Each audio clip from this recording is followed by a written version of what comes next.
Hi, నా పేరు ఫణీంద్ర. నాకు రీసెంట్‌గానే న్యూజిలాండ్ స్టూడెంట్ వీసా వచ్చింది.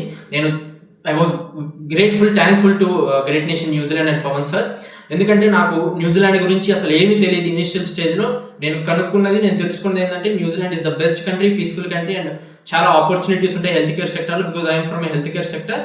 సో నేను ఇనీషియల్‌గా వచ్చి ఫస్ట్ పవన్ సార్‌ని అప్రోచ్ అయినప్పుడు సార్ నాకు ఎవ్రీ యాస్పెక్ట్ ఎక్స్‌ప్లెయిన్ చేశారు. నేను క్లియర్ వే ఎక్కడి నుంచి స్టార్ట్ చేయాలి, ఎక్కడి నుంచి ప్రొసీడ్ అవ్వాలి, ఎక్కడి నుంచి ఏం తీసుకోవాలి, మొత్తం అన్నీ ఎక్స్ప్లెయిన్ చేశారు. సో ఇనీషియల్గా నేను అప్రోచ్ అయినప్పుడు నాకు లోన్ రాదు. బట్ సార్ నాకు ఎవ్రీ యాక్సెప్ట్ సేవింగ్స్ ఎలా చేసుకోవాలి, ఎక్కడి నుంచి మనీ తెచ్చి అకౌంట్లో పెట్టుకోవాలి, దాన్ని ఎలా ఎక్స్ప్లెయిన్ చేసుకోవాలి, మొత్తం అన్నీ నాకు ఎక్స్ప్లెయిన్ చేశారు.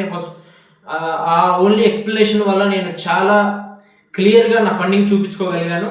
At the end of the stage నాకు ఏఐపీ వచ్చింది. బట్ ఏఐపీ తర్వాత మేము చాలా స్ట్రగుల్స్ నుంచి వెళ్ళాము. ఎందుకంటే బికాస్ ఇనీషియల్గా నాకు వచ్చిన ఆఫర్ లెటర్ టోఫెల్ నుంచి వచ్చింది, హోమ్ బేస్ నుంచి. అండ్ ఫిబ్రవరి నుంచి జూలై 2026కి డిఫర్ అవ్వాల్సి వచ్చింది. ఎందుకంటే నాకు ఏఐపీ కొంచెం లేట్గా రావటం వల్ల.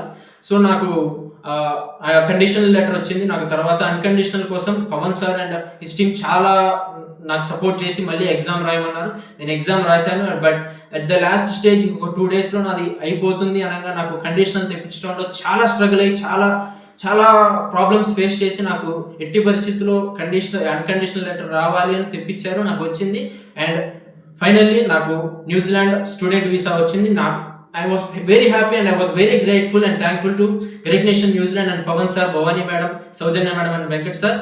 ప్రతి చిన్న స్టెప్ నుంచి నాకు ప్రతిదీ ఎక్స్ప్లెయిన్ చేసుకుంటూ ప్రతి చిన్న దాన్ని ఎలా కరెక్ట్ చేసుకోవాలో చెప్పుకుంటూ ప్రతి డాక్యుమెంట్ నాకు అరేంజ్ చేసి పెట్టారు. Only because of them I was going to New Zealand. నాకు జీవితాంతం నేను వాళ్ళకి థ్యాంక్ఫుల్గా ఉంటాను.